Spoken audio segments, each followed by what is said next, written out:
మార్కులు ఎక్కువ వస్తాయి, మామూలుగా కాదు, వెరీ ఇంటెలిజెంట్ స్టూడెంట్ అనమాట. యా దా నీ గురించి నీకంటే ఇంటెలిజెంట్ ఎవరైనా ఉన్నారా ఇక్కడ చెప్పు? వాటర్ బాటిల్ తేవాలా ఇవాళ అవసరం లేదా? అట్లాంటివి ఏం లేవు కదా? అలాంటివి ఉండదండి. నాకు భయం వేసింది, నాకు అక్క మైక్ ఇస్తుందా లేదో ఏడ్చారు కదా అని. ఓకే ఇప్పుడు ఇచ్చా, థ్యాంక్ యూ అక్క. ఇవ్వకపోతే నన్ను కొట్టేలా ఉన్నారు నీ ఫ్యాన్స్ అందరూ. ఓకే ఇదే ఇప్పుడు వచ్చిన మీడియా అందరికీ మీ వల్లే #90s అనే సిరీస్ ప్రతి ఇంటికి చేరుకుంది. థ్యాంక్ యూ ప్రతి మీడియాకి, ఇక్కడ ఉన్న ప్రతి ఒక్క మీడియాకి. ఇంకా లాస్ట్ టైం సరిగ్గా మాట్లాడలేదు కాబట్టి ఇప్పుడు మాట్లాడతా. ఇప్పుడు మొత్తం రూకి థ్యాంక్ యూ చెప్తా ఏనండి.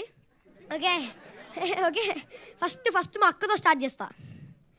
ఓవర్ నైట్ స్టార్ వసంతిక మచ్చ ఇన్స్టాగ్రామ్లో వసంత 1,00,000 ఫాలోవర్స్ వచ్చాయంట. మరి అక్క ఏమన్నా చేసావా? సినిమాస్ అయినేమన్నా? ఏం చేయలేదంట కానీ చేస్తుంది అక్క. నెక్స్ట్ సినిమాలో చూడండి, చిరంజీవి గారితో, పవన్ కళ్యాణ్ గారు, ఎవరితో ఒకరితో అయితే ఉంటుంది వసంతిక మచ్చ. గుర్తుపెట్టుకోండి, ఫాలో కొట్టేయండి ఇప్పుడు వెళ్ళి. కానీ ఎనీవేస్ థ్యాంక్ యూ అక్క నన్ను భరించినందుకు. ఇంకా నెక్స్ట్ మా అన్నయ్య మౌలి అన్నయ్య ఏ ముహూర్తంలో అన్న ఈ స్క్రిప్ట్ ఉన్నాడేమో కానీ మౌలి అన్న తన భుజం మీద పెట్టుకొని మొత్తం #90s ప్రమోట్ చేశాడు అన్న. నాకు థ్యాంక్ యూ చెప్పాలని ఇబ్బందిగా ఉన్నా, చెప్తున్నా థ్యాంక్ యూ. ఇంకా నన్ను చాలా సపోర్ట్ చేసావు, చాలా మోటివేట్ చేసావు, చాలా కేరింగ్ అన్న నువ్వు. ఇప్పుడు మా మమ్మీ డాడీ శివాజీ గారు, వాసికి మ్యామ్, చెప్పాలంటే శివాజీ గారు నన్ను చాలా సపోర్ట్ చేశారు. వీళ్ళిద్దరూ చాలా బిగ్ అసెట్ ఈ మొత్తం సిరీస్కి. వాళ్ళు ఇంత ఓన్ చేసుకొని చేశారు కాబట్టి #90s అని ఒక సిరీస్ ఇంత హిట్ అయింది.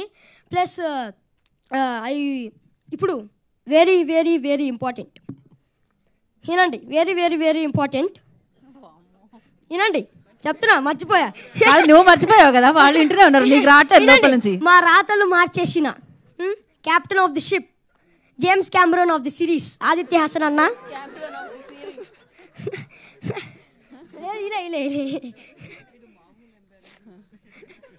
కాదు అన్న, James Cameron of the series.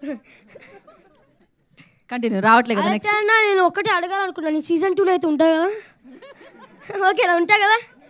Jokes అయిపోతాయి. ఓకే నెక్స్ట్ ఇంకెవరు ఉన్నారు? సాంప్రదాయిని సురేష్ బబ్లీ అన్న, ప్లీజ్ అన్న, నీకు దండం అన్న, ప్లీజ్ అన్న, నీ వల్ల నాకు చెప్తున్నా కదా, నాకు చాలా పేరు వచ్చింది అన్న బాబు. సురేష్ ఇప్పుడు సాంప్రదాయాన్ని సుప్రభారతిని అన్నారు, ఇప్పుడు సాంప్రదాయం సుప్రభారతి అని ప్లస్ ఆదిత్య అని పిలుస్తున్నారు. ఓకే ఇప్పుడు సాంప్రదాయం సుప్రభారతి రోహన్ కాదు, సురేష్ బబ్లీ అన్న, గుర్తుపెట్టుకోండి. ఇంకా లాస్ట్ బట్ నాట్ లీస్ట్ నాకు ఈ అవకాశం ఇచ్చిన మహేష్ అన్నకి థ్యాంక్ యూ, ప్లస్ ఉదయ్ అన్నకి నన్ను ఇంత సపోర్ట్ చేసినందుకు thank you. Signing off, me Aditya season 2తో ఇంకా అలరిస్తానని కోరుకుంటున్నా. Thank you. ఏడవలే విన్ అయినావు నువ్వు. ఓకే నితిన్ అన్న అట్లనే చూస్తుండు, మళ్ళీ నా పేరు చెప్పలేదని. ఇంకో పక్క రాజశేఖర్ అన్న కూడా చూస్తుండు, డబ్బులు ఇస్తే నా పేరు చెప్పలేదా అని. రాజశేఖర్ అన్న సిరీస్ రిలీజ్ చేస్తే నా పేరు చెప్పలేదా అని. నేను ఇయ్య ఇంకా ఈ సక్సెస్ కారున్న ప్రతి టెక్నీషియన్కి, ఏడీ అన్నకి, మాకు ఫుడ్ పెట్టిన ప్రొడక్షన్ అన్నకి, ఇంకా ప్రొడ్యూసర్స్ అందరికీ, ఇంకా నన్ను చాలా హ్యాండ్సమ్గా చూపించిన అజీమ్ అన్నకు కూడా థ్యాంక్ యూ. అంతే, థ్యాంక్ యూ అలాట్. ఈటీ అంటే నాకు ఎప్పుడు ఎక్కడ ఉంటుంది కవరింగ్ మామూలుగా అసలు. ఇంకా కన్స్ట్రక్షన్ జరుగుతుంది, ఇప్పుడు పైన పాట కడుతున్నారు. యాక్చువల్లీ ఇందాకటి వరకు అనుకున్నారు సీజన్ 2లో నీకు ఇచ్చేద్దామని, స్పీచ్ తర్వాత కొంచెం ఆలోచిస్తున్నారంట మరి ఏం చేయాలా అని.